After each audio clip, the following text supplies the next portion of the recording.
Welcome everyone. I am Sarthak Kalani, President of Hindu Yuva at Columbia University, and on behalf of Hindu Yuva, Seva International and Hindu Student Council, I would like to thank you all for coming to the event, Speaker on Campus, a talk on Hinduism in Academia by Rajiv Malhotra ji. Mr. Rajiv Malhotra is an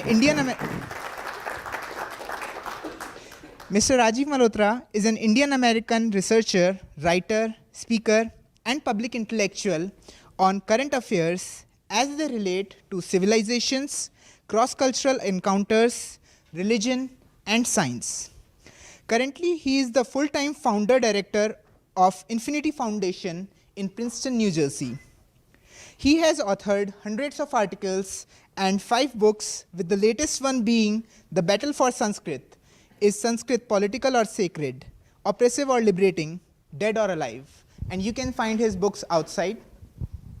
In today's event, we will have a talk by Rajiv ji, followed by a few interview-style Q&A with one of our Columbia journalism student, Shalabh, and then opening the stage for audience questions. I would now like to invite Rajiv ji for the talk.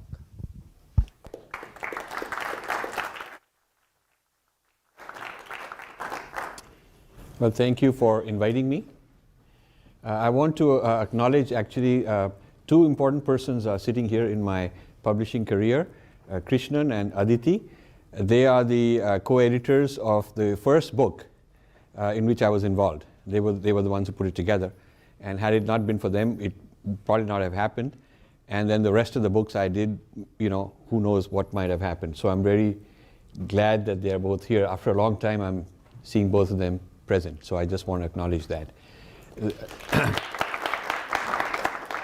I also want to say that Columbia is where the first academic grants given by Infinity Foundation happened. We were giving grants to schools and other kinds of things, but a decision was made that the place where it all starts, if you want to impact the discourse, has to be universities. And a series of meetings with various people led to me coming to Columbia University. And the first grant, which is fairly substantial, it was in the 6 figures, it was big for us at least in those days, it's in the mid-90s, was given to the religion department at Columbia University. Because I had this idea, I did not understand how the academy works, but I understood my tradition and how it's portrayed and what's not portrayed, and what's over-portrayed, and so on. And I had been involved in consciousness studies for many years. There's a Tucson conference regularly. There is a Journal of Consciousness Studies. It's a very serious subject with neuroscientists, cognitive scientists, psychologists, philosophers. And in the early years of the consciousness studies movement in this country, most of the articles and speakers were talking about Vedanta, Hinduism, Buddhism kind of ideas. They were talking about non-duality, all sorts of things that were new to the Western world. They were part of New Age since the 60s. And then it was being sanitized and turned into an academic grade knowledge, brought into a field called consciousness studies, which didn't quite fit in any particular conventional department. So it was a multidisciplinary approach. That is where you studied the effects of yoga, the effects of meditation, the whole mindfulness industry. The mindfulness revolution was starting, lucid dreaming, which is yoga nidra. All these kind of things were being discussed. And the idea of the divine feminine and what does it have to do with the masculine in terms of human physiology, the tantra, the chakras, all kinds of stuff were the topics over there. So I discovered, one of the first things I discovered is that none of that seems to be in the academic study of Hinduism. So it's more a question of what's left out. And I thought that, this is something I would bring as news to them. But nobody in the academic world I talked to really felt that that was important, that was serious. They were more interested in what I call the caste, cows and curry ideas of Hinduism. Anthropology, human rights, male-dominated, Brahmin-dominated, violence against Muslims, this sort of staple themes. So I started, I gave a grant here to discuss the philosophical dimensions. And when I look back at the email, I was just looking to refresh my memory for this talk, to the whole old email thread. The philosophy department didn't show up for a 6-figure grant because in their words, I think it was Akhil Bilgrami, who's still there, very prominent philosophy person. There is no such thing as Indian philosophy. Okay, there is, there's religion. So this idea that Indians also have a philosophy was not something acceptable to the philosophy department. And most philosophy departments today would still say that, with some exceptions. And then the religion department's view also excluded these kind of topics I have in mind, the topics I just mentioned, what I would consider the value of the tradition in today's world. So there was this dichotomy. Why does the religion department not cover these aspects of Hinduism when they are covered in consciousness studies? They're all over the place. The yoga thing was booming in those days. There is animal rights. There is sacredness of the ecosystem. Vandana Shiva was being appropriated right and left on ecofeminism. All of that is coming from Hinduism. And yet the place where Hinduism is studied and taught didn't have much to say on that because it had its own different preferences, and you can't blame them. People have a right to choose what they study. So this is where my journey started, right here in Columbia. And I developed a good relationship with Bob Thurman because I found the Buddhism department was much more friendly, even towards Hinduism. So a whole lot of these Hindu ideas could be smuggled in through the Buddhism department. So we did another big grant a few years later with the Buddhist people in Columbia, the Tibet House, and we had a huge 4-day conclave in Woodstock, which was a very big success. So that's how things got started. And I found that the influence on the religious studies was largely anthropology, sociology. It's the sociology of religion, the politics of religion, human rights, oppression. And later, some people introduced me to this idea, I think Krishnan was one of them, to the idea of atrocity literature as something very deep in white culture, atrocities of Native Americans, Mexicans, blacks, as sort of people who commit atrocities on their fellow human beings, and as a justification for intervening and invading them and civilizing them. And then that could be compared with the same kind of discussion going on in India about the civilizing mission. So the civilizing mission in India by the British and the atrocity literature and the conquest of the frontier in America were happening about the same time. And I could see those tropes being applied in the way what people wanted to find interesting and exotic about Hinduism. Now, I do not want to say everybody's like that. People often defend by saying, well, I'm different, I know a lot of people are different, but this is the part that caught my attention. It's not the only aspect of Hinduism certainly going on. So this led to my interest in understanding what goes on in the academic world, and I had a number of interventions. I've learned a lot, I made mistakes. I sometimes criticized too much, and maybe too little, or maybe the wrong kind of view. So I started, the first idea was that grant giving from outside, arm's length, just here it is, would encourage people to do certain kinds of things. Because Islam was doing that, Buddhism had a lot of chairs, and those chairs, and Buddhism has been very favorable, the academic world has been very favorable to Buddhism. So why not for us? So we did a couple of years, we did visiting professors at Harvard. We did 5 years in a row Indology conference at Harvard, where a lot of people were brought from various disciplines.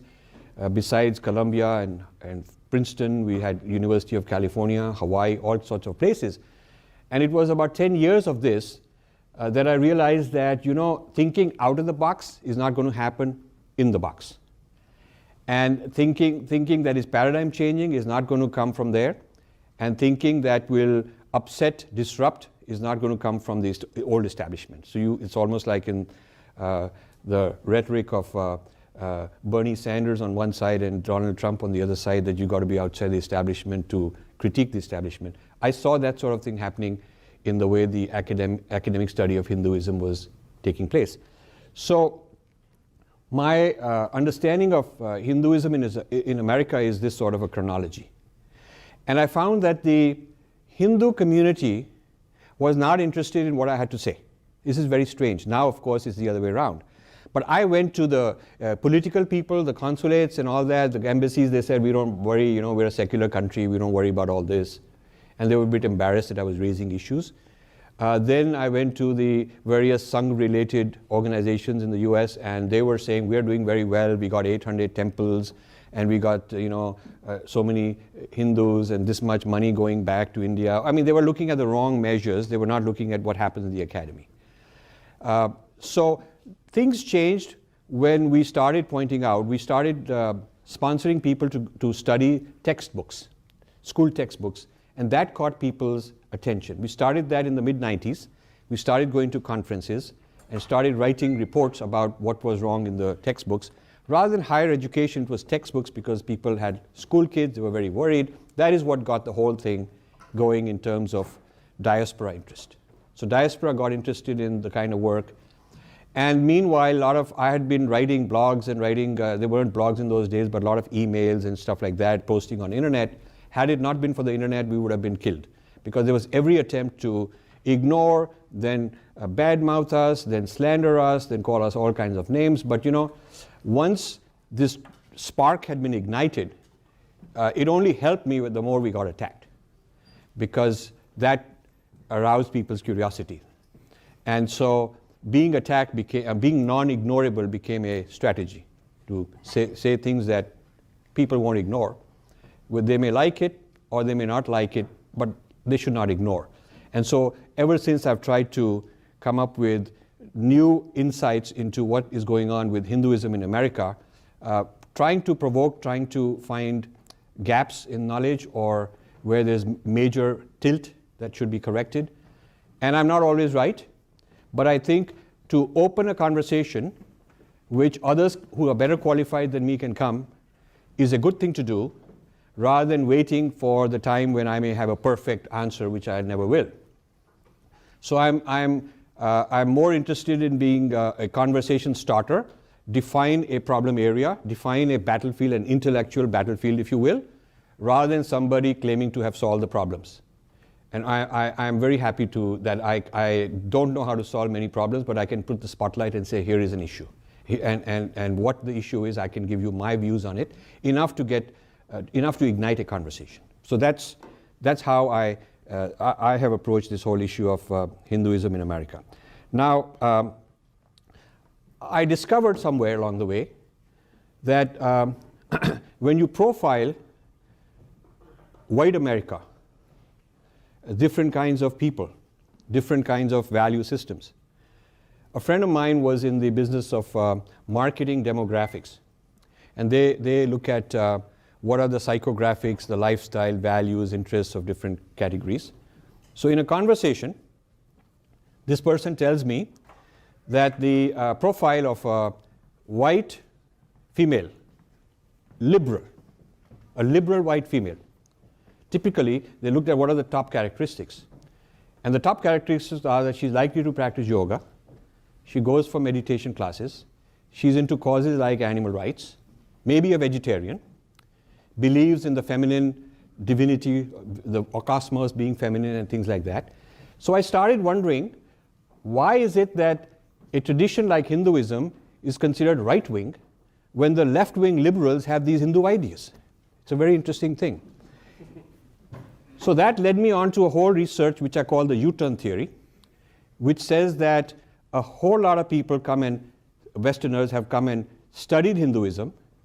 For a while they are Hindus, some of them get initiated and they wear Hindu clothes, and you see their earlier stories, they were in a dhoti somewhere in Rishikesh or something. Some of them stay there, but most of them move on, and that's stage 2, and they kind of decouple it from Hinduism.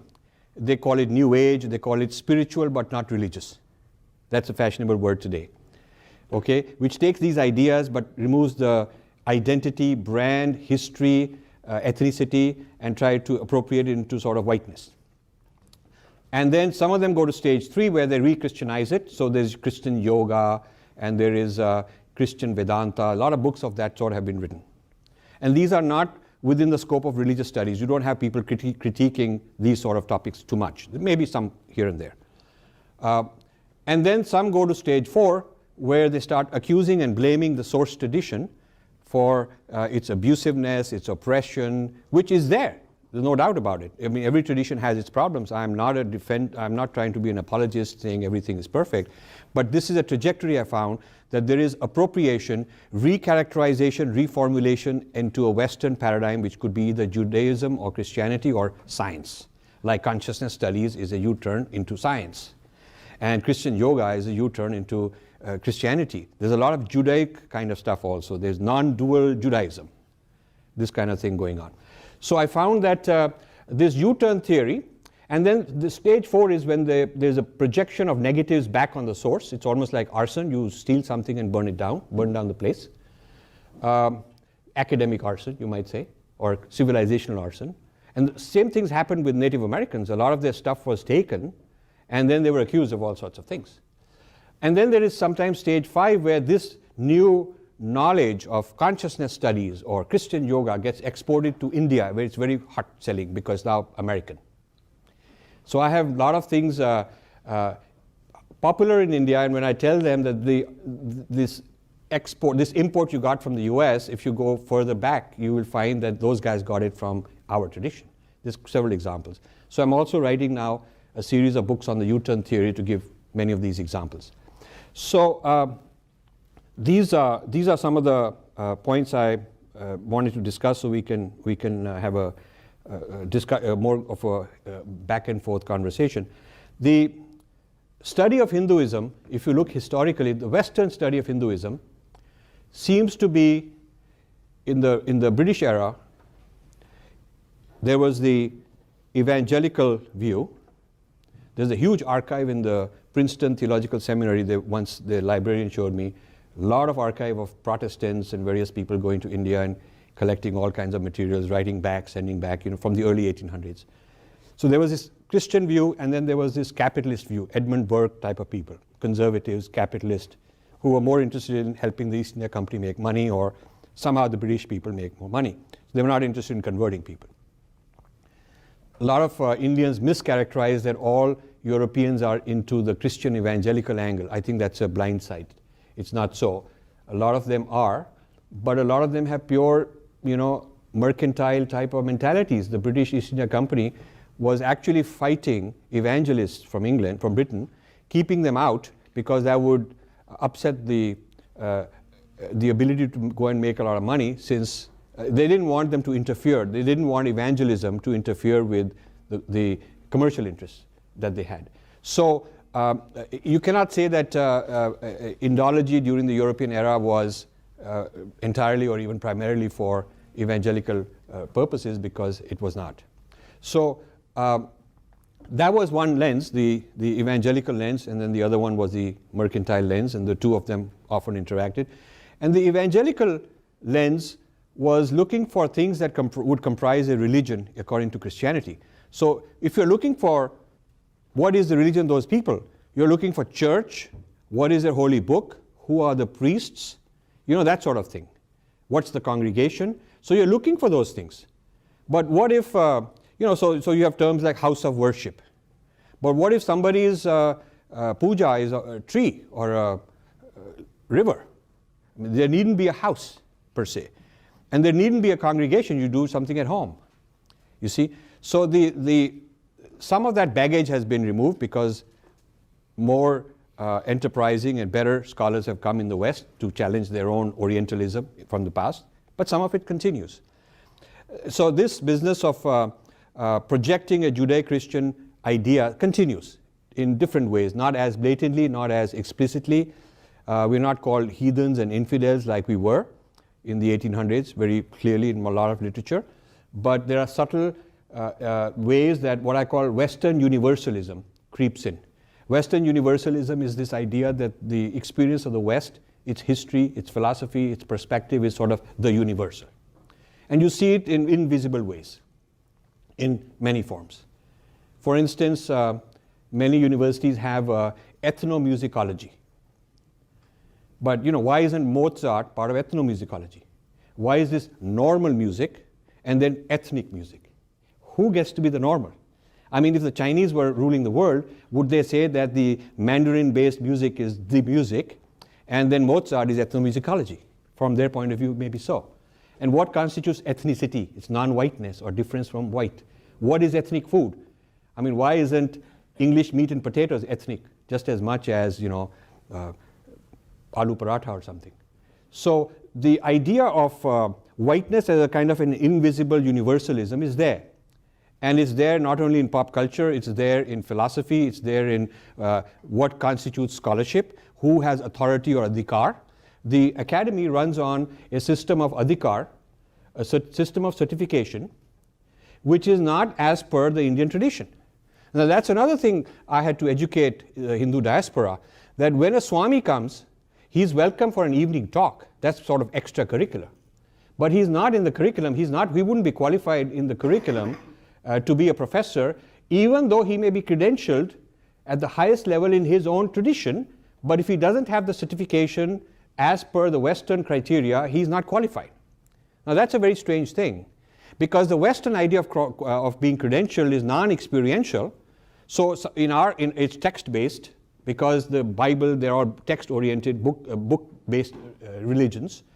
In our case, the highest yogi would not be considered to have adhikar to be a proper teacher, because he didn't have the credentials, he didn't read text necessarily. But for us, a bhakt or a yogi or somebody with a huge meditative experiences would be a highly qualified person. So even what is credentialed, who can have a faculty position, who gets to be on the editorial board, I mean, the criteria are based on or influenced by Western universalism. I would grant you that this is not 100% of the time. And somebody will raise their hand and say, well, that's not, you cannot essentialize. I'm not trying to essentialize.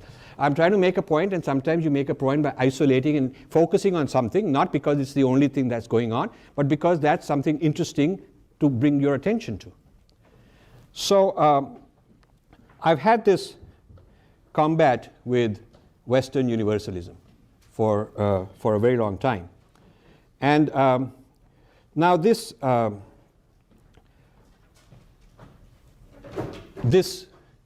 critique is not limited to Westerners. Indians have imported a huge amount of these problems, particularly those with Western education. And I had a Western education, so I can relate to that. And every time I go to India, which is 3-4 times a year, I have a lot of gatherings with my old friends from school and college. They're all very westernized, and they all got big posts in various places. And they think I'm a weird, kind of odd person, because they've become alienated. Most Indians in elite positions are alienated. Delhi culture particularly. People in industry, government, Indian administrative services, Indian foreign services. I gave a talk on our identity, history, and all that to the graduating class of the Indian Foreign Service. They are the ones who become diplomats. There were 30 of them. And I was very surprised at their attitude towards our own heritage. It's highly secularized, I would say, almost ashamed of the past. So how did all this happen? Who did this? This all happened probably after independence. So maybe we were closer to our roots during the British time. And maybe after we got independence, there was a craving to become like the British. So we stepped into the British clubs and the British lifestyle to become the new Saabs, because that was our idea of superiority. And then we decided to outdo them. Yeah. So these are problems that I come across. So if this has become worse. Now a fierce is the term, Indian left exists with a determined project all the time to bring down anything like I'm talking about as chauvinistic and nationalistic. And the point is, all I'd like to see is the same space, the same respect as other traditions get. I mean, I don't see, so when I coined the term Hinduphobia, 20 years ago I coined the term Hinduphobia because the term Islamophobia was very popular. And there would be an award given to some book on Islamophobia. There would be conferences. There are academic, the term Islamophobia is very well known, and it's not considered Islam chauvinism when you talk about Islamophobia. In fact, it's considered cool that you talk about Islamophobia. But when I searched on Google, there was no hit on Hinduphobia. So I said, I'm going to start using that term. And I did. And now I think it's got some currency. We should be able to talk about Hinduphobia, and it should not be considered you're an activist, you're a politician, you are in league with this or that political group and you're saffron. I mean, come on. Why isn't Hinduphobia a fair topic of academic research? Why aren't there academic books trying to investigate Hinduphobia, not looking down and making fun of these people who are trying to do whatever they can to expose, but trying to look at it honestly, that there is Hinduphobia. I mean, there are temples that are not getting permission sometimes from a political point of view. There are so many cases of bias in schools. This has been documented in the last 20 years. We could write many volumes. So it's larger than life. It's the elephant in the room, and the academics are still not paying attention to it, still not acknowledging that such a thing even exists. So I'll just make a few remarks, and then we'll, I think, have more time for questions. That'll be probably more interesting. Now, I mentioned earlier that during the British era, there was the lens of evangelism, and then there was the lens of the capitalists, conservatives and people like that. What didn't exist, at least not hugely, which is now a dominant lens, is Marxism. Even though Marx came in the 1800s, late, the empire didn't sponsor a whole lot of Indology using Marxism, presumably because it didn't suit them. They wouldn't want an upheaval. They wouldn't want, while they're in control, to have a revolution of the public, the masses. And also, in any case, not until Lenin took the idea into practice in Russia, and then other communist revolutions started in the 1900s, the idea had been just a theoretical one anyway.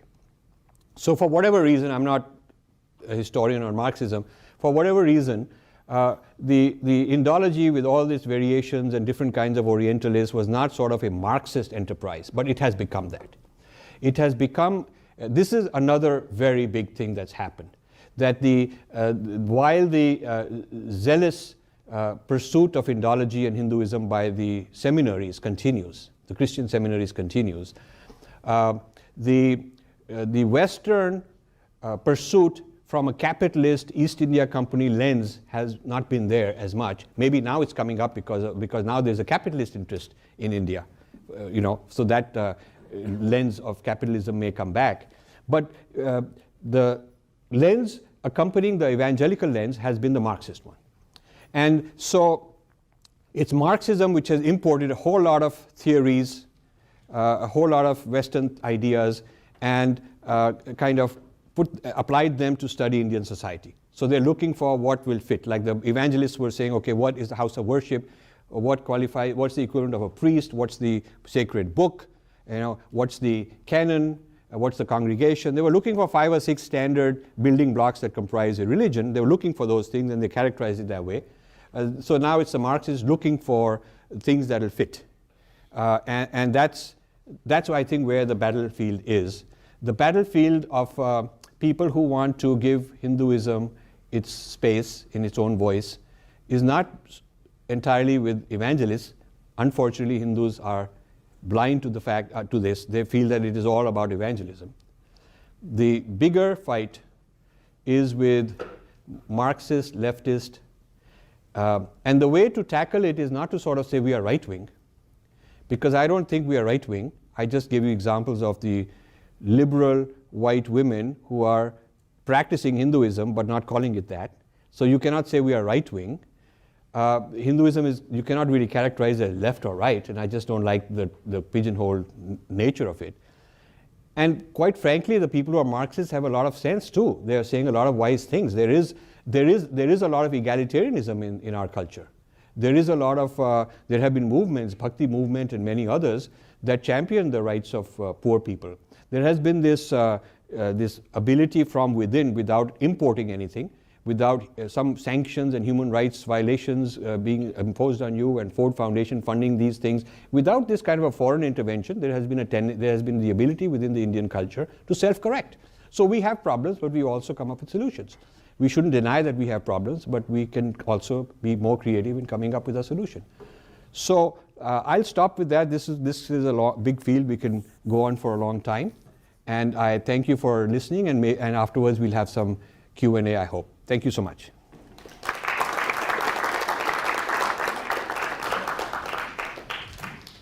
Thank you, Rajiv ji, for the talk. One comment I can make, one I forgot. Sure.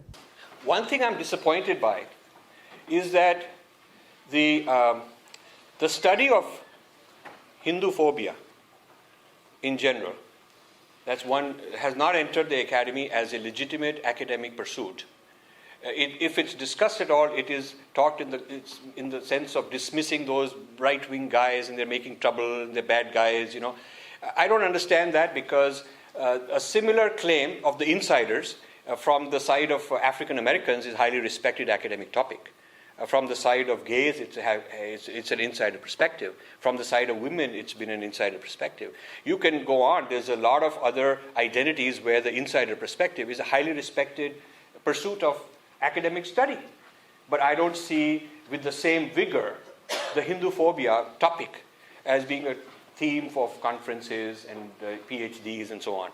And the second theme I find missing is what I call digestion, which is these U-turns that are taken, which result in a lot of Hindu and Buddhist ideas becoming digested into Judeo-Christianity and or Western science in some way. But I don't find that. I mean, when I go and discuss it, it's always a fight. People deny it. Then when I give examples, they say, okay, so what? Who owns culture? I mean, you have to really pull it out of them. You have to really pull it. The history of ideas and the Indian origin of many ideas that have become supposedly universal or Western is not a topic of study. So I'm more interested in starting areas which others like you can join and enter. And once I feel that an area has captured enough people's attention, then I'm usually obsolete from there. I got to move on and do something else. So that's all I'm trying to do, is create interest in more inquiry. And you would think that the liberal academy would be, because they like more knowledge, they like more perspective, they say, more diversity, more pluralism, you would think that somebody who's provoking, even criticizing them, would be welcome. You know, but that is not the case. It is a very close kind of criticism is great from amongst themselves. Those who are certified, licensed, part of the peer cartel, they criticize each other within certain parameters, within certain paradigms. But if you are not one of them, you are truly somebody else, and you want to take shots at what they are doing, and you want to claim that this is my tradition too. It's considered to be like the rude native informant talking back. You, the native informant, should know you are the native informant. You'll answer my questions. I'll take your data. I'll publish it. You know your place. And this is the native informant who's very defiant, and we got to teach him a lesson. So that's the kind of thing that I have faced, and I relish when when people say that. I have no problem. I'm quite thick-skinned now, and so every time I do a book, I try to open a new kind of new area of conversation, get it out of the closet, and let it take its life its own. Thank you.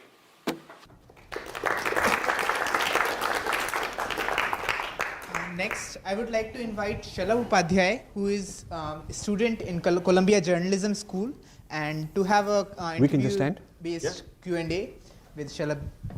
Perfect, thank you. So this will include all the Q&A which we got from audience from when they were RSVP. Okay. So I'm going to be the moderator from here now.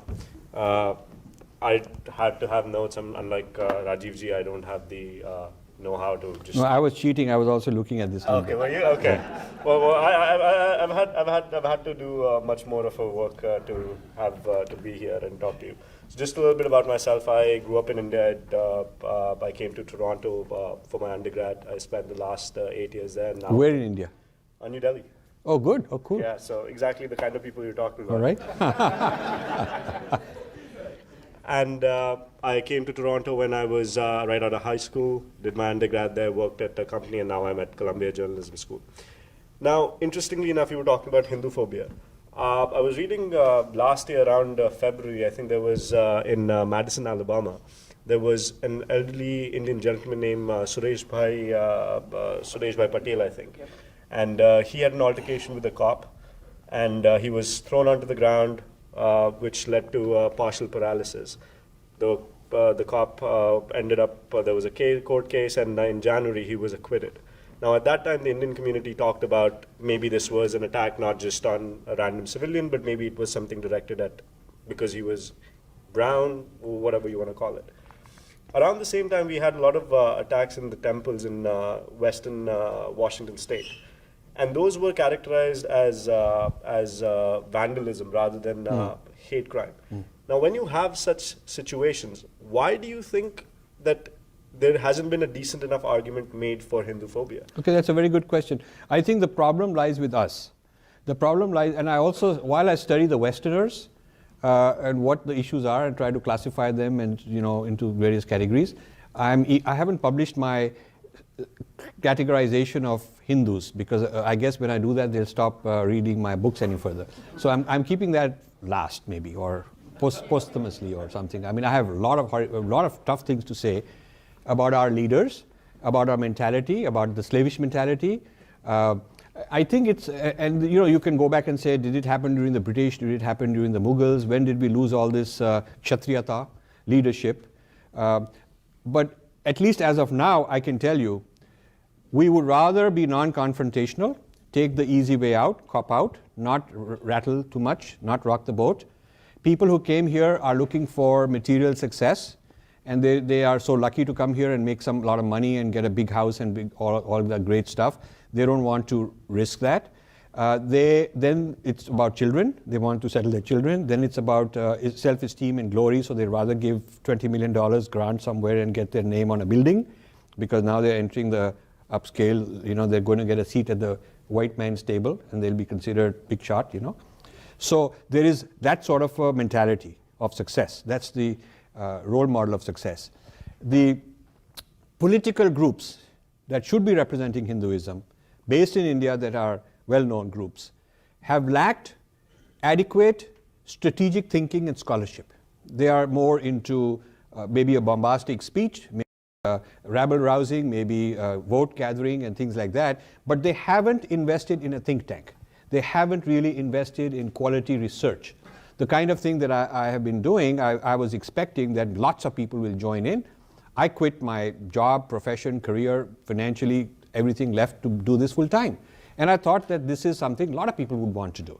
But they all say, good, Rajiv, you are doing a very good job. And one day I will also join you, that sort of thing. But that one day never happens. So we do not have enough tapasya, enough sacrifice from our community. Then the other segment would be the clergy, the religious people, maybe the swamis, the acharyas. You would think that they would be doing it. Now, many of them privately, the ones in India privately support me a lot, and publicly more and more of them are beginning to support me. In this country, they're very careful also. For some, I don't know what they're scared of, because the laws protecting religion are very strong.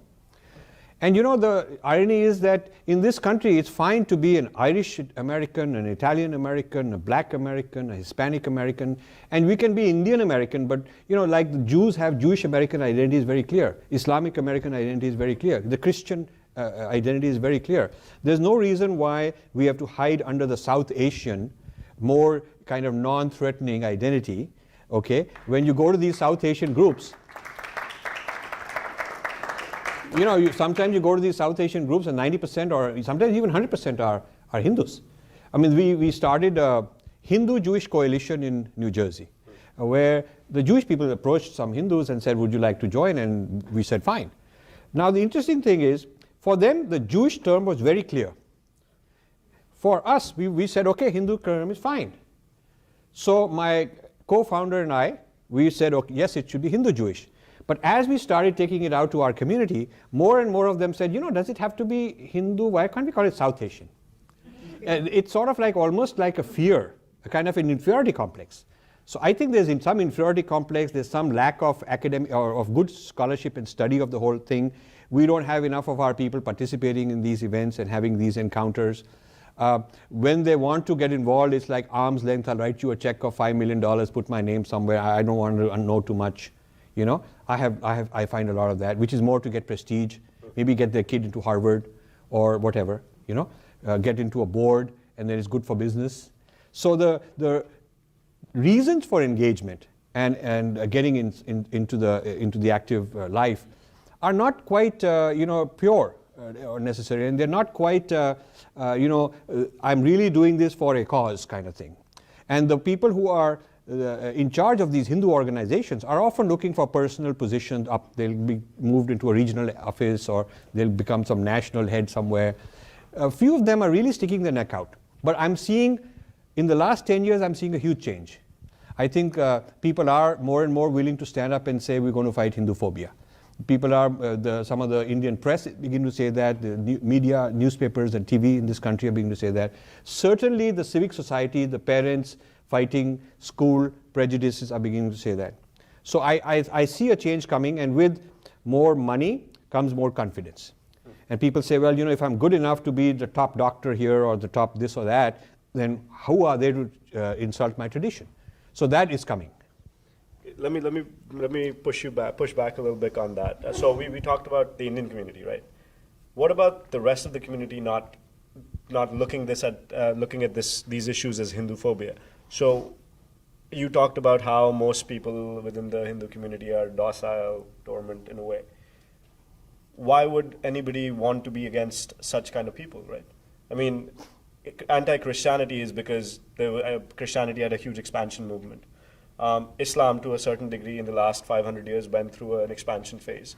Anti-Semitism is actually rooted in historical consequences. But last time India or Hinduism was expanding was over a millennium ago. So is this something that we're trying to come up with, or does it actually exist? Are people looking at people and say, well, this is a Hindu, maybe I don't like that person? Is that you think? Well, if you look at the experience of temples, some of the temples have had to fight a lot to get permission. Obviously, it is because they're Hindu temple. I mean, there was this Chinmay mission in East Windsor, near where I live. They bought a church building long ago. So it's zoned as a house of worship. The moment it is now owned by Hindus, the zoning is changed because of traffic problems and noise problems. The local ordinance is changed so that they can't make a temple there. So that's obviously prejudice on religion. They had to fight and get it overturned. So people are using more clout to overcome this, but that resistance is there. So the deep culture of this country, the Christian culture of this country is Christian. I mean, that's very true. There is a xenophobia. There's a concern about those who are different, and religion is one of the factors for being different. One of the reasons the Chinese who came as migrants converted in large numbers, large scale to Christianity is to reduce that difference.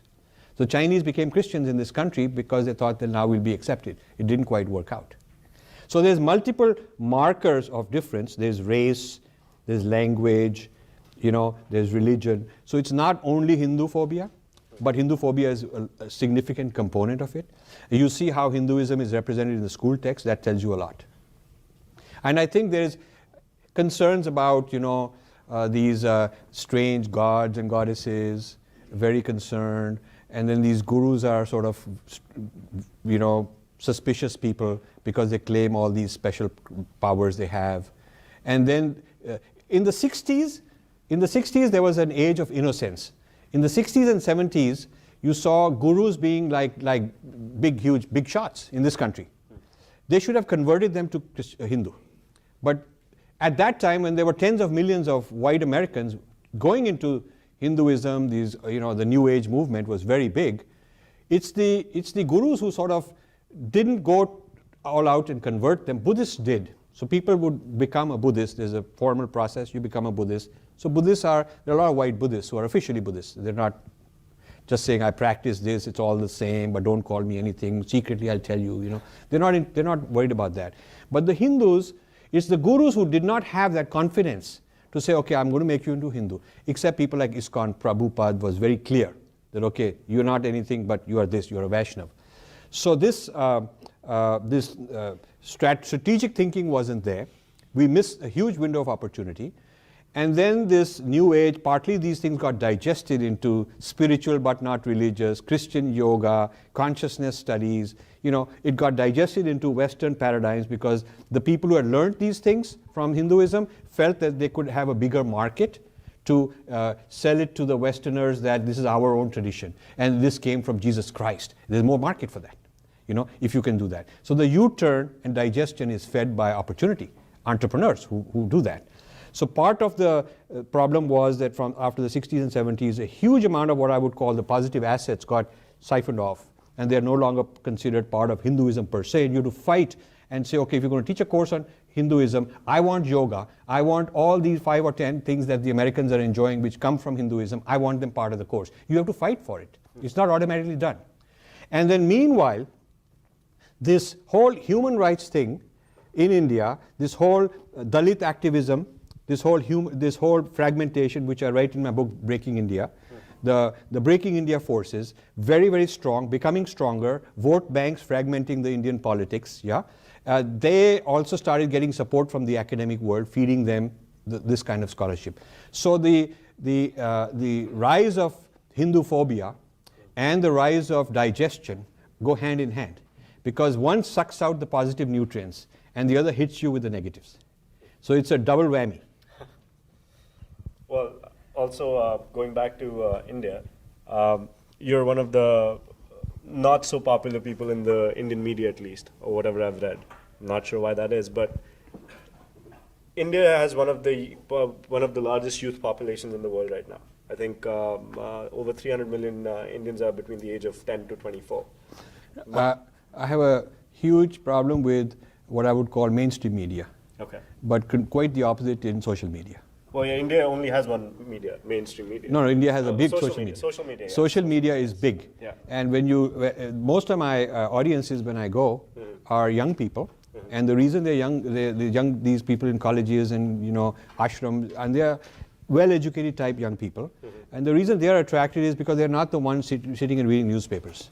They are looking at, they're tweeting, they're on Facebook, and so the type of discussion that goes on in social media is quite different from the mainstream media. Absolutely. And the social media people are in fact hitting out at the mainstream media, and this is a clash between social media and mainstream media also. That's a very serious clash in India. So I would ask, because specifically in India, and I'm going to talk about mainstream media, journalism is seen as a Western concept. It started off, and it's something that has gone to the rest of the world. Now, does Hinduism within itself present an alternative to Western journalism? Is there something? No, I'm not aware. I mean, the big era of Hinduism was before these technologies existed. Before the technology, because the journalism is based on the technology of printing and electronics and things like that. So naturally, since these technologies came from here, the models on how you do this stuff, the formats also came from here. So you have to say that these are mainly Western kind of ideas. But what Hinduism needs is the Hindu equivalent of Al Jazeera. That's what Hinduism needs. And Fox TV. You see, in the United States, people will hate Fox and they will hate the Christian right, the liberals will. But the point is they get a seat at the table. You definitely invite one of those guys. You don't sort of say, you don't dismiss them in such a way that they are not entitled to because they're evil people. You don't do that. They have a seat at the table. If there's a president, no matter what party he's from, and there's a press meeting, those guys are there. They will also be asking questions. So Fox, despite its extreme right wing, has a kind of some status of legitimacy for its people and very large audiences. Yeah. So you have MSNBC on the left, you have Fox on the other side, you have CNN dancing around. You have these media alternatives. Al Jazeera is becoming very mainstream. There is nothing like that Hindus have produced. You have some channels for one guru, but they're not broad channels, they're just one guru particular channels. That's not enough. And why do you think that is? I think it's lack of vision. I mean, it's lack of vision. And this is the sort of thing that the big Hindu political leaders and the people who speak for Hinduism as big, huge, I'm just an entrepreneur, I'm just one man. But the people who got big armies and huge funding, they ought to have by now created an Al Jazeera. There is absolutely no reason not to do that. And get very professional people, pay them good salaries, get people with good experience from good colleges, and create that kind of media. There's no reason not to, and I would think that it would actually be a commercial success. My feeling is that, like, Fox makes a lot of money, Al Jazeera is huge, they get a lot of advertising because there's circulation, there's readership, viewership. So I think the same would happen for Hinduism, that if they were well produced, not sort of in the face, saffron, dogmatic, not that much, but teaching, but presenting news, presenting everything from documentaries to cricket matches to whatever is going on, and giving the aura of balance. This is the subtlety, nuance that Hindus need to develop, rather than too much one-sided in the face. Okay. Now I know you like question and answer, so I think we're just going to go to the audience Q&A. The question to Rajiv. Okay. Hi. Thank you so much for your presentation. My name is Sanjana Shukla. I am a student at New York University. What do you study? I study education studies. Oh, good. Yes, largely because I'm very interested in the way that Western academia presents, sort of lacks an imagination in the ways that you were speaking about today. So I've written down my question. Can you speak a little bit to how Hinduphobia plays out in Indian academia? And do you see the same caste cow curry trope play out in classrooms in India? Well, I think in India, it's a very interesting segmentation. The humanities in India have very little originality. Mostly Western models have been borrowed. Social sciences and humanities, they're teaching India through the Western models, much of it. So the same Hinduphobia is there. You're learning all these kind of things in the same way. However, I find the tech people, the IITs and Indian Institute of Science and the medical people and people in business and those sort of people have been spared the brainwashing. The less education in a sense is better because they haven't been biased in that way. And their idea of Hinduism is what they learned in home and what they learned from a guru. And so it's the practitioner's view. Hello, Hindu. A practitioner's view. It's the practitioner's view. So it's not something that they've been taught in the classroom so much. So the Hinduphobia exists in the classroom in India, for sure. And you will see that you go to a history department, it's very difficult to talk to students after the first couple of years. They're just completely into that. And they memorized, and the titans of Indian academia, the Irfan Habib and Ramila Thapar and all that, they're all highly westernized, highly left-wing, anti-Hindu kind of views they have. Now, there was a period after independence, period of R.C. Majumdar. He was a big historian. He wrote multiple volumes of history of India in the early Nehru era. And that was very much to counter the British biases. So it was very favorable to India, its civilization and all that stuff that he wrote. And that was the staple for over a decade.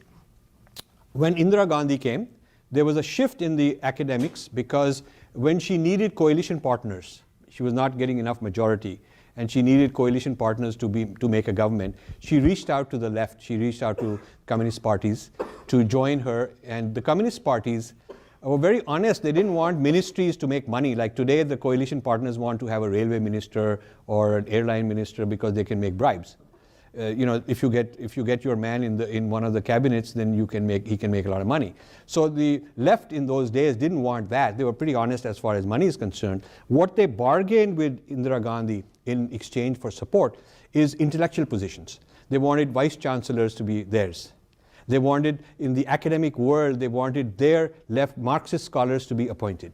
So that was what led to the rise of this whole Ramila Thapar and a whole lot of other people that followed, which has been there for quite a while.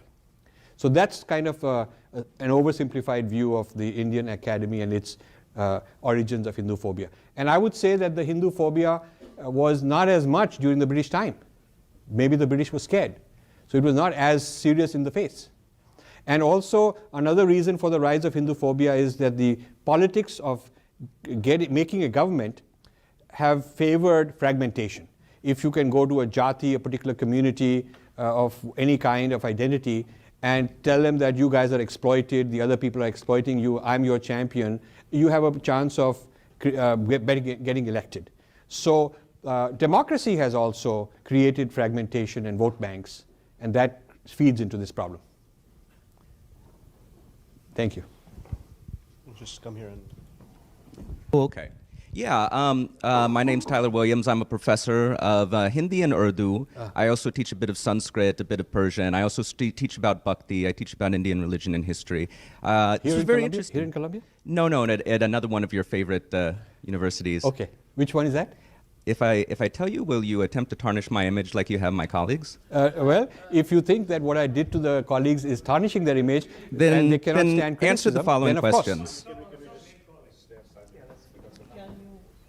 Yeah, I'll get to the question. See, this shows, the question, but this itself shows Let me get the to the inability to take criticism. So if you say tarnish the image, as an academician, you have to give evidence. So you should say this is a statement you made which constitutes tarnishing the image, and I'll give you a response. Either I didn't make it, or it was misquoted, or something worse was said about me, or I would say that this is legitimate criticism. So would you like to elaborate on that? Yes, I would. Sure, please tell me. My question is, actually, I'll keep it brief. Sure. My question is this.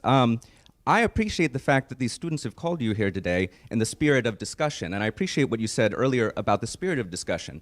Now, I think the students who have come here tonight deserve to know, what is your real approach to creating discussion? Because as you said, you want to talk about areas which are not being discussed. However, the way you've done that is by positing two categories which are diametrically opposed, that of the insider and the outsider, which I find actually vitiates the classroom, because in my classroom I have Hindu students who teach me a lot. I have some non-Hindu students who teach me a lot, but the schema that you've given, that I'm an outsider, they are an insider, the white students are outsiders, No, white students are not outsiders. White students are outsiders. Also No, the wait a idea second. that Dalits Wait a are second. outsiders to the Hindu No, community, I find that extremely is, difficult. That is your propaganda. See, So, now no, what you are doing is you're my demonstrating. second question- You're demonstrating. No, but firstly, you're not asking a question. My second question no, is- that was not a question. That was an allegation. But may I answer? So you have no No, answer to that. No, but I have an answer. You made an allegation and said you have no answer without giving me a chance, and I want to ask the second question. I can't wait to hear the Purva Paksha. Okay, so the statement that I have created whites as outsiders is incorrect. You should read my book. I've defined very I have carefully. read your book. But then you have misread it, and you should learn reading skills, because I've said very Just clearly. like you read. Yeah.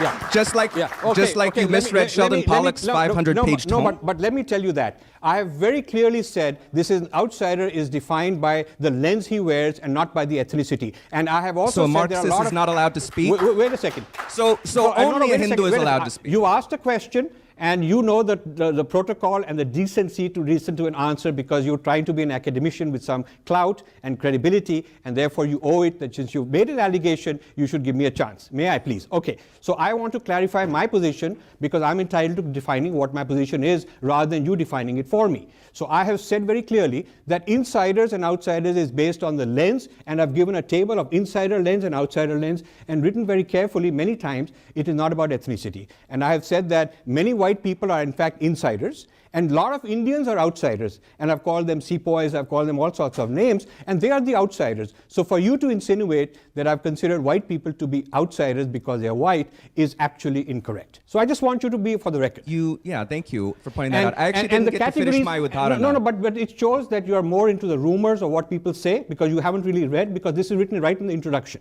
of my books. Okay, secondly, and how many people have read? Okay, so students have read more than you, the professor, because they have read the book, and you are claiming. I just said I read the book, and I've read your articles, and I've read your latest but you read blog it, post about yeah, Sheldon but what I'm Pollock, in saying which is that you attack read him it wrong. viciously. But you read it wrong because you don't understand what I meant by insiders and outsiders. So that's one thing. Second thing, you are saying that this categorization of insiders and outsiders as a matter of principle is the wrong thing to do. In religious studies, we have something called emic and etic. I don't know if you're familiar with that. And we have the idea of insiders and outsiders. Did you invent that term? Yeah. I might be familiar, but considering I have a maybe PhD in the you're not subject. familiar with this. Maybe you're not familiar with this, but maybe you are. But the category of insiders and outsiders is a well-known category in cultural studies. It's a category when they're looking at different identities. This is not something I have invented. You can look at insiders and outsiders as seen by many different identity groups, many different culture groups in this country. So we can discuss this, but you should be accurate and not falsify. I'm very glad you're asking this right here on camera, because it gives me a chance to illustrate the amount of denigration, unfair mischaracterization, and I'm so happy that we have a chance to talk. I'm glad too, because the way you mischaracterized Sheldon Pollock's work was Now really you've quite switched to- reprehensible. My other question, my No, now second you question switched to- is... now you switched to no, Sheldon my Pollock. second question is, what is your position in front of these students? What is your position on plagiarism, considering you got caught plagiarizing No, I didn't. major sections No, of wait a work second. of Andrew Wait a Nicholson, one second. of the same Okay. scholars Wait you a have, second. have Wait you a second. have critiqued. I have What given is an your answer. position I on have given an plagiarism? answer. You've asked a question. You've asked me 3 times. I'll give you my answer. I have challenged Nicholson to take me to court, which is what the law requires, and otherwise keep his mouth shut, or take me to an arbitration, and he has not accepted it. Okay, wait a second. You should listen to me. An allegation does not comprise a verdict. An allegation is an allegation, and you have to take it to a neutral third party, which he has not done. Second thing you should know, his publisher, which was Columbia University Press, and my publisher, which is HarperCollins, long back had a letter exchange, which I have copies of. Have you seen those letters? What did they say? It goes off on the anthology listserv all the time. I'm talking about what does Columbia University Press letter say. Have you seen it? Yes, I've seen the Okay. What does the Columbia University Press letter Want say? me to quote it to you? Or No, what? Maybe you should quote it, because maybe I'll get it wrong. What does it? Does it use the word plagiarism? Does it use the word plagiarism? Because I have it with me. You didn't quote him. I'm saying you if did have not read it, cite no, him no, as your wait a second, references. Wait a second. If you are truthful that you have seen it, and your whole topic is about plagiarism, does the Columbia University Press letter to HarperCollins use the word plagiarism? You got me there. It doesn't. Okay, sorry. So you don't even know the main punchline. The elephant in the room is supposed to be plagiarism. And if the publisher is writing a letter, you ought to know whether they use the word plagiarism or not. They called it copy editing mistakes, and we request that you fix them. That's what they called it. Second, let me just tell you. Let me tell you. And Wait a second. that is what's called a euphemism. No, Have you heard of that? Wait a second. It is not, because I have seen publishers write a straight letter. Okay, then let me also tell you, if you read my book, do you know how many times I have quoted Nicholson and mentioned him by name? Can you tell me? Yeah, not How many? 100% of them. No. That's the How many problem. times? How many times? Geez, I don't go through your books with a pen Okay, and but note down if the you are, number of if you are citations. if you are making such an allegation against somebody, then you ought to know. Well, it turns out. Say yes let or me no. give you the Did answer. you plagiarize or not? Let me give you the answer. In that one chapter alone, that's the only chapter, chapter 8, where I've mentioned, where I've used Nicholson's work. There are 33 times that it uses the word Nicholson said between the words and the end notes where I've given the page numbers. And 3 times I have not put the quotes. I paraphrased it. Okay, wait a second. No honest, wait a second. No honest jury, no honest judge would say that a person who wants to plagiarize will mention the source 33 times in the same chapter if his intention is to plagiarize. Wait a second.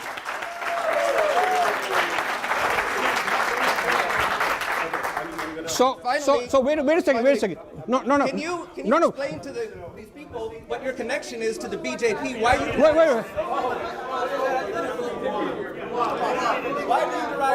No, wait.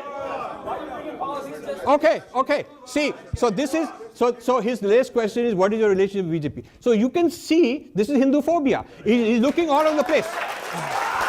Okay.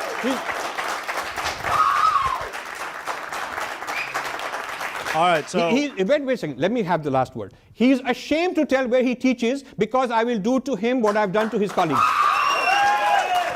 Okay. And basically, no. Wait a second. You're shouting. Sir, wait a second. You're trying to be a hero because maybe they'll give you a tenured job which you don't have. Okay. Maybe this is. I'm saying. No. Wait a second. No. Wait a second. What is happening is maybe a B grade person who is an adjunct teacher, you're an adjunct professor, not even a fully accredited, and you're trying to be a hero in the eyes of your fellow speakers. Yeah, but what I'm saying, okay. let me. Professor, I'm sorry. No, but I think this is a very important thing. Make sure you don't This interrupt now. is exactly. This is exactly the sort of YouTube clip which gets me the highest hits. I'm telling you that. And I want to thank you that because you really helped me make my points. You helped me make my points. And look at the dancing around, because before I can answer a question, you quickly want to jump around, and you hurt Sheldon Pollock. But then you quickly went around, are you a member of BJP? You're not able to, you don't have the mental stability to stick to a point, hear both sides before you jump off. So if you want to discuss Sheldon Pollock, let's have a discussion. And we've invited Sheldon Pollock. He ought to have been here. Why isn't he here? Why is he afraid to face me face to face? So Sheldon Pollock and I can stand.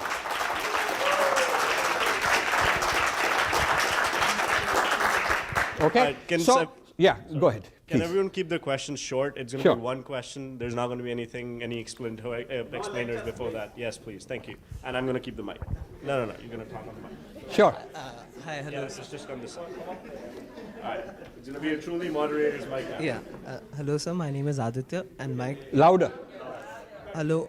You just have to be louder. This Okay. is for the- Okay. So my name is Aditya, and my question to you is, a lot of criticism of Hinduism is based on basically caste discrimination. Yes. And Hinduism is a philosophy, a way of life, which is not dogmatic. It is not something which is static. It can evolve. So do you think, and a lot of is used by the Christian evangelicals and by the Muslims to convert Dalits. Do you imagine a future where there's no caste, or do you feel that caste has some positive effect, or like, how do you see the future of caste? So you see, at one time we had Varna, and there was fluidity. It was not meant to be in a hierarchy, because in some ways Brahmins had less rights than others do. So there's more restrictions on what Brahmins cannot do. So I'm not a Brahmin, but if you look at the various codifications, it's not that there is a hierarchy of rights, because for maybe rituals somebody had more rights, but for accumulating money somebody else had more rights. For political power somebody else had more rights. So it was a rights distribution mechanism which played its role. A corrupted version of that is the caste system, which becomes hierarchy and rigid, and then it becomes more dogmatic, because the constitution and politics and all of that gives caste privileges. So when the privileges are given by caste, then you are setting it up for tension, because it's a matter of fighting who gets more privilege, who is more abused. So you set it up, you set the ball in motion for more fragmentation and more conflicts, and therefore it no longer serves the purpose. Yeah, it may be difficult to go back to the fluid version. So moving forward, my recommendation is that privileges for those who need special help, affirmative action, should be based on individual need. So like, an individual who is poor, handicapped, whatever problems they have, there should be a scoring method. A person who has more challenges, needs more help, that should be given more help, regardless of the caste. So a Brahmin may be more in need of help, or a Dalit, or whoever. And there are Dalit billionaires. There are Dalit billionaires. So there's no reason that the Dalit billionaire ought to be given privileges just because he's a Dalit. So if you remove the privileges, the economic, political privileges from the caste group to individual merit, individual need, I think then within a generation or so you can avoid this problem. And the other thing you can do is have universal education, because studies are showing that when you take a graduating class of educated people, where they end up in jobs is not caste biased. The people like Tata's have done a study, a lot of these kind of corporate people have done a study, and they don't see that among their rank and file employees there is some kind of a hierarchy based on caste. So education helps, and decoupling the privileges from caste and bringing it more on a personal, individual level, I think are the two remedies. Okay, because we're running out of time, I'm just going to have the next three people. I'm really sorry, but we don't really have the time for everyone to have questions. I do apologize for the ones who have been standing here. But like I said, it's moderator's mic. I'm going to make the call. Just the first three. So you can decide who wants to go for the question. Come. Hi, my name is Nick. I study here at Columbia, and I'm a practicing Hindu. My question is about this whole Western universalism thing. I tend to see this a lot in Hindus. I'm not sure how much it applies to you, because I haven't read all your work, but I think it does actually apply to you to some degree, where Hindus will tend to portray the aspects of their belief which they believe will conform to to a Western universalizing sort of thing. And by that, I mean, Christianity, emphasizes brotherhood and peace, supposedly anyway. And so then we go, okay, we got that too, ahimsa, and then we go with that. And then what happens to Kshatriya Dharma? What happens to Dharmyud? What happens to theories of just war? Where's all this going? Another big one is egalitarianism. I mean, you even said it today in your talk. You threw the word out, egalitarianism. We have this in our tradition too, in Bhakti. And it's true, we do have it in many forms of Bhakti, have a form of egalitarianism, but we also have forms of hierarchy. I think what I said is that we have problems, but there are also revolutions and upheavals from within, like Bhakti. Sure. Yeah. Ask the question. Yeah. Sure. The question is But essentially... you're where you're going, I think what you're saying, I agree with in large part, but tell me your question. The question is essentially, why do we tend to play into these... just if I give one more short example. I'm sorry, I'm going to have to make that call here. No, just go to the question. All right. He's a tough cookie. Good, good. Sorry, it's all Good. me, it's all me. He's a good moderator. I'm Yeah. just saying, please. Why does our form of Hinduism have to be left-friendly? I mean, you eschewed the word right, but forget about right. Say reactionary or conservative. Yeah. I No, don't my- use my- these my words form of Hinduism- in a derogatory way. Yeah, no, but let me answer the These are- question. but being reactionary and being conservative is how you actually combat a universalizing tendency. Okay, so let me answer. so why I would, yeah, good. I agree with that. So my idea of Hinduism is it's left and it's right, and it's both and it's neither. Because would you consider Gandhi to be a left wing or a right wing? I don't think you could classify it that way. I don't think you could classify it that way. I don't think that you would take, Sri Ramakrishna.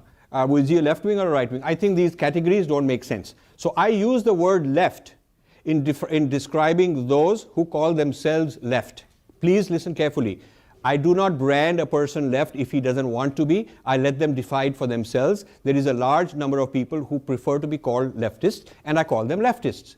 All I'm saying is that right wing is a wrong way to characterize me. I don't want to be called that, or a left wing. I just don't like those categories. Because those categories in the French Revolution and who sat on the left side and the right side and who could not bear the other, and we don't have that history. So I just don't feel that the category of left, right, nor do I accept the category of tradition, modernity, and postmodernity, because I think we cannot be defined in that way. We've had bits of all of that simultaneously present. So when I critique Western universalism, I critique those kind of categories. I acknowledge that a lot of those things have creeped into our minds. We are colonized. All of us are colonized. I'm still colonized. But I'm conscious of it and trying my best to get rid of it when I can. But I believe I'm colonized. Okay? And I'm less colonized than I was 20 years ago. And so basically I'm sharing with people my experiences of how to decolonize.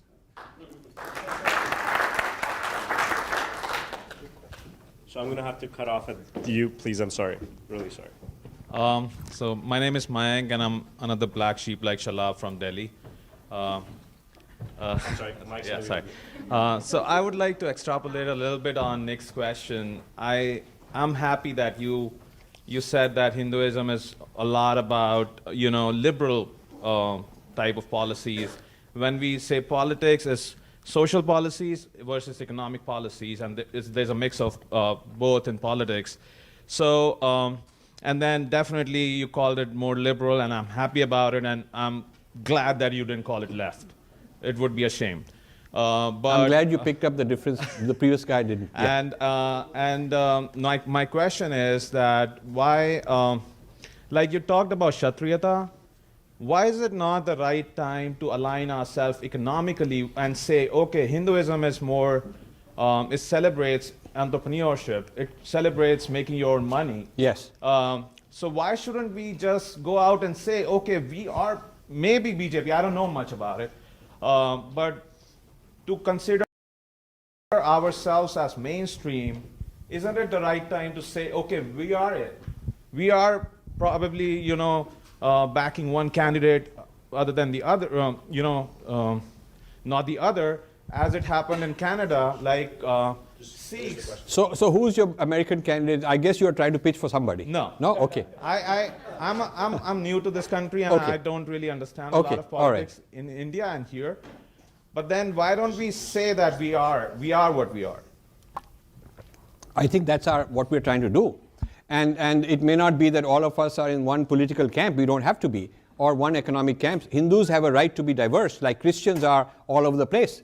I mean, you have the one end of the spectrum, you have, Obama-type people, or, on the left, you would say people like Carter, and then you have Christians on the other side. So we have a right to take our own postures and our own policies on economic, social policy, and yet be a perfectly fine Hindu. I mean, I can be a compliant Hindu without having to join one particular party and not the other. And just because somebody asked the question, I'm not a member of any party. I have not been a member of a party. I don't intend to be. This way I can keep my options open. I can endorse a certain set of policies of a certain candidate, line item, that I can. And then I can disagree with the same person on other issues. So that's the way I choose to be. And I think this is a quality that a lot of Hindus have, a kind of an intellectual freedom, which is what you're saying. And we can all be the way we want to be. I fully agree with you. I would like to talk about Hinduphobia within the context of the violence that is happening in India against Muslims and Dalits and Dalit Bahujans, and the rabid dismissal of Dalit Bahujan movements that have been in your talk and your writings. And I would like to talk about Hinduphobia within the context of Narendra Modi, who's currently the Prime Minister, who is responsible for the massacre of thousands and thousands of Muslims. Okay. Right? And that... Okay.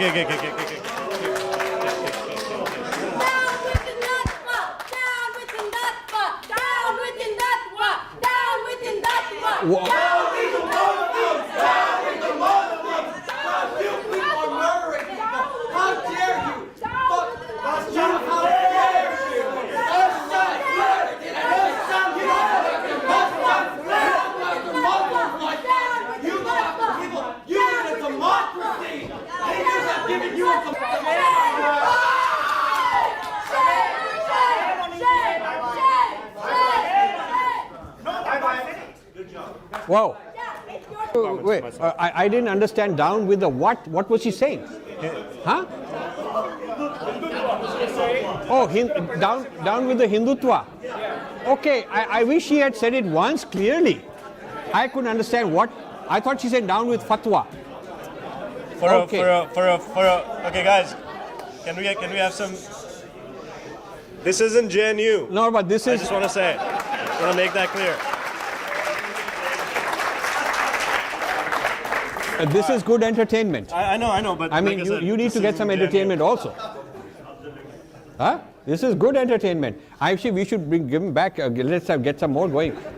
It's good. I think this is good stuff. Yeah, I think. But why is Jack Hawley run away? He's run away. Jack Hawley ran away. My God. This is your friend, Krishan, your friend Jack Hawley ran away. He sat in the back to rabble-rouse. He's happy that his students, 2-3 guys he hired, have done it, and he run away. I mean, whoa. But you are not. But you had your say. You're an anonymous secret guy. Won't tell us where you come from, so you can rabble-rouse. I mean, this is very strange. No. This is. Professor, I'm sure you wouldn't. Wait, guys. Hello, please. I'm sure you wouldn't expect your students to do this, so please just. I'm the guy moderating this, please. But it's double standards. Yeah. No. Come on. You had enough time. You had enough time. Come on. Let's be fair now. All right. Yeah. Thank you. And behave like a researcher and a professor and whatnot we are claiming to be. Come on, have some manners. All right. Have some basic manners. Come on. Yeah. Okay. So. Yeah. Last question. So I just wanted to confirm on the last question. I wanted to add a little bit to it. The police initially thought that they were looking for a black man walking the pedestrian on the sidewalk, but once they saw the man, they knew he wasn't black. But her real issue was not that it was about India killing Muslims and whatnot. So yeah, that's the last question. So basically, I'm against killing anybody, and if they are killing Muslims, they should be prosecuted. Of course, they should prosecute. If they're killing Dalits, they should be prosecuted. All I'm saying is, if they are also against Hindus, that should also be the case. So I'm not saying that to defend X, you have to damage Y. If there is Islamophobia, it's bad. If there's Dalit phobia, it's bad. But if Hindus are being kicked out of Kashmir, that is also bad. And if they're being kicked out of Bangladesh, that is also bad. See,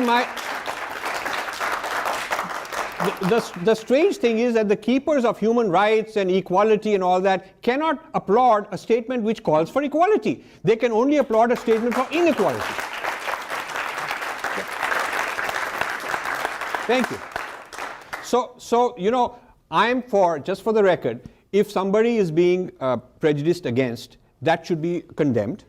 And so we should have conference on Islamophobia and one on Hinduphobia. When you have count the number of Islamophobia hits you will get in academic conferences and events and papers and dissertations, and then compare with Hinduphobia. I just want to equalize that. Any phobia, any xenophobia is bad.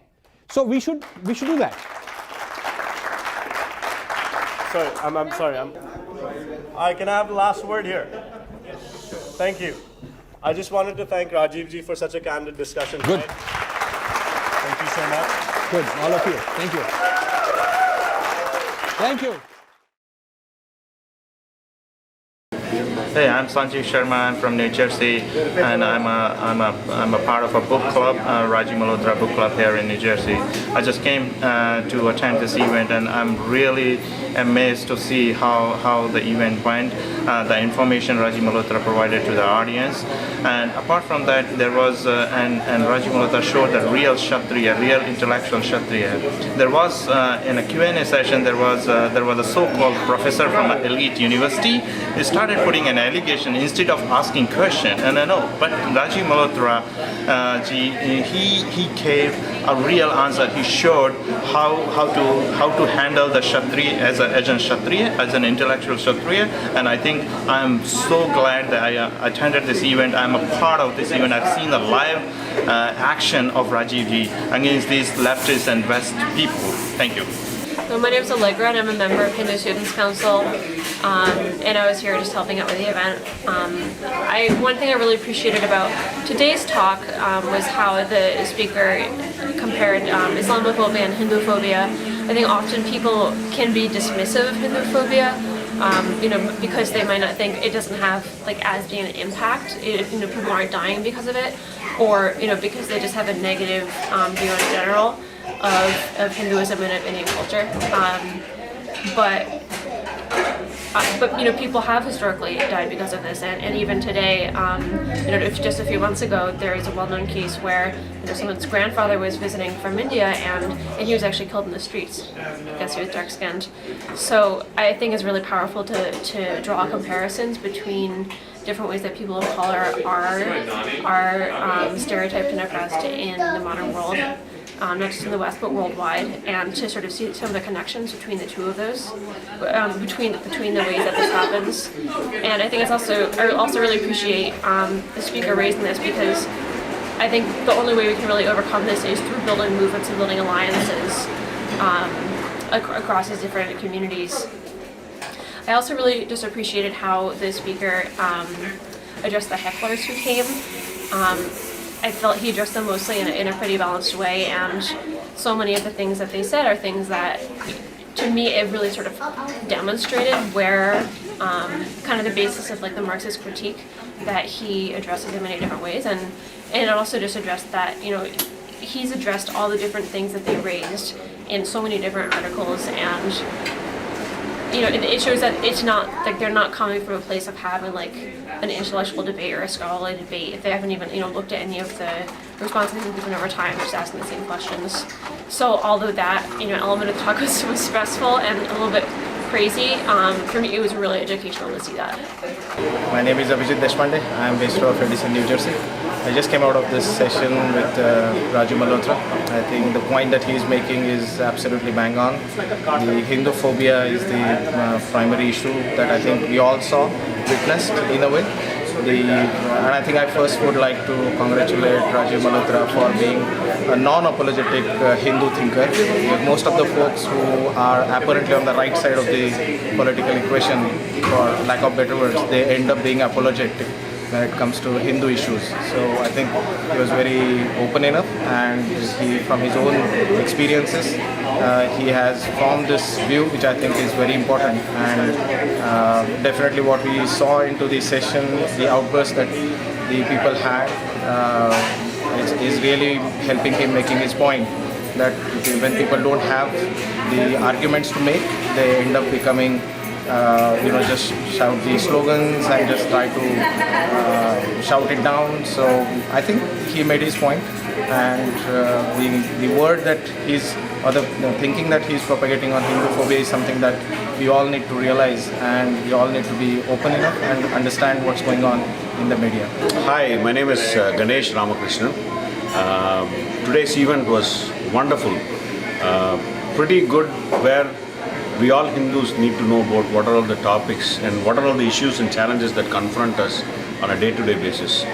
Rajiv ji, spectacular as usual in his elements of covering different facets of what are the challenges, what are all the things that we all need to know and we all need to learn as well.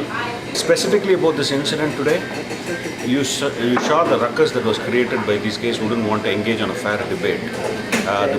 The professor, he claimed himself to be a professor, probably as what Rajiv ji mentioned, an adjunct professor out of University of Chicago or somewhere by name Williamson or somebody.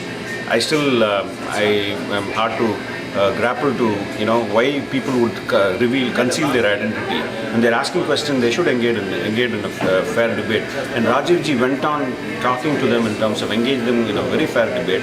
And they said about, they continuously engage in slandering, and he had clearly, ripped them apart in terms of their initial questions on plagiarism. Come on, give us a break. Wow, Vedas, if you talk about plagiarism, everybody should be there in, what about Vedas? What about this thing? These are all the core concepts of Hinduism. Rajiv ji is talking about all this immense thing, what Hindu Sanatana Dharmas said. And after that, the people who identify themselves who are from India, it was again shocking to see these leftists coming and talking about the shouting, and they didn't want to engage on debate and shouting down everybody and trying to, throw muck. Instead of staying there, asking questions and engaging in a fair debate, which they didn't do. They had a very good chance, but they shouted, they started talking about very ill about Hindutva, down, and see the couple of ladies who came from there. Very disturbing to see, very pathetic understanding of their knowledge of whatever they have. And I'm sorry if they are supposed to be the professors or this thing. I pity the students. I'm really sorry for that. Hi, my name is Aditi Banerjee. I'm an attorney in the New Jersey area. Today's talk by Rajiv Malhotra was a very important event. While his talk was brilliant as always, what was even more important is that this was a case and study of how deeply entrenched Hinduphobia is and what a problem it is for our community. The way that these professors and students disrupted what was a peaceful and positive talk by Rajiv Malhotra and used personal attacks and slander that had no substantiation in facts or evidence shows how deeply entrenched and strong our opponents are and how strongly we must counter them. Hi, my name is Ravi. I'm the president of Hindu Students Council. I've been following Rajiv Malhotra's works for a few years now, and it's really apparent that he is at the vanguard. He is leading the evolution of Hindu Dharma for the future and for future generations. So I think it's a really important and really unique perspective that he brings. The thoroughness of his research has always astounded me. So as far as the event goes, it was amazing. There was a lot of good information, obviously, but I think usually the best parts are the question and answer sessions, which, as you saw, was pretty provocative, to put it in a mild manner. There was a professor, so-called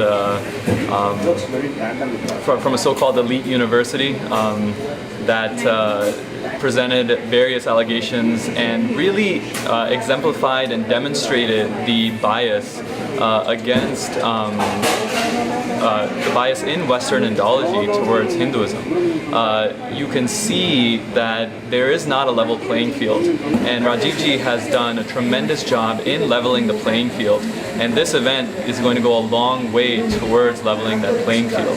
So I am very happy that this event took place. I am really amazed that Rajiv ji handled the hecklers and whatnot with grace and poise and with well-founded, well-researched answers. This is something that we all need to do as a community to be able to, again, level that playing field in Indology and in Hinduism studies. So again, I'm just really amazed at the quality of the event that just took place, and I hope that there will be many more to come. Thank you. My name is Madhav Sapre, and I was following Rajivji for quite some time on YouTube and various social media. He was actually attacked under kind of pretense of asking questions by one professor from Elite University here, and that was really little surprising how underprepared that professor was. But Rajivji was kind of well on spot and well prepared to answer the questions, but seems apparently he was not interested in receiving any responses. He was just interested in hit and run. So he was jumping from one thing to another. So very interesting. That was one of the high points, and the other point also, like the issues that exist today in our academia when it comes to educating people about our culture and Hinduism and all. It's little like, it's viewed from the outsider angle. There's no insider angle as Rajivji has prescribed or kind of, explained in his book, Battle for Sanskrit. So Rajivji brings up this insider angle very nicely, and that is kind of helping many people to understand the gravity of the situation of Hinduism in academia, how bad it is, how bad it is portrayed by picking and choosing only what some of the so-called Western intellectuals want to kind of depict and show. Hi, my name is Aniket Kohli. I work for a large multinational corporation. I work out of New York City and live in New Jersey. The event was very good. In fact, it was my first interaction with Rajiv Ji in such kind of event. He could demonstrate his depth of knowledge, the study that he does for a particular topic, and in that way he is able to gauge what other people have written about a particular topic and what he understands about it. So that helped us understand the overall perspective about what he writes and specific topics which he chose. For example, the way in which invasions happened, what was the impact of that on the history and culture across the globe, sociological impact and things of that sort. They were quite impressive. The incident about what happened during that, I was really surprised. The tempo was very high. The kind of environment where such kind of event was organized, being an academic institution, there was a lot of energy. However, there were a few people who came in and tried to sabotage the event by throwing up their ridiculous ideas. But the good part of it is, Rajiv Ji understood the question very clearly. The second part, he tried to give a right explanation to the individual who is asking that question by producing the right kind of facts. In fact, few people who were asking the questions were not even prepared to ask the question in a proper way. They claimed that they had read the book, but it appeared that they didn't even have read the introduction of the book properly. They couldn't understand the meaning of left and right, what is referred to in the book, and were biased by their thoughts of what left and right is referred to in general. There were few people, students, who tried to raise the Dalit movement and the ideas related to Modi and government and all that, which were not relevant in the context of the talk which was organized. But still, Rajiv Ji could answer those points very well and could associate it with the Hinduphobia concept which he talks about and the local. It's quite impressive the way in which he handled it. He could answer those questions without getting agitated. That conveys how deeply he is rooted with his knowledge and can explain it in such a simple way. Hi, my name is Abhimanyu Gupta. I live in Jersey City and I work in New York City as a technical director. I had heard about Rajiv Ji, before from other events, but this was my first time listening to him live, and I was quite amazed by his articulation, his thoughts. I had seen some of his videos. I had read a book also, actually. I read Breaking India, so it was great listening to him. He explained about Hinduphobia, the things that Hindu Hinduphobia that's present in the academia and how it's a systematic issue. It's not a one-time issue that has happened recently, but it is a long-term issue. And as Rajiv ji mentioned, he has been fighting it for over 2 decades. And it was quite enlightening, and I wish there was more time we could listen to him, but unfortunately at the end there was some disruption from some protesters also. I was vaguely aware of these controversies, but it was good that Rajiv ji cleared up all these issues, and I thought he was quite convincing in his arguments, and he presented a very good point of view.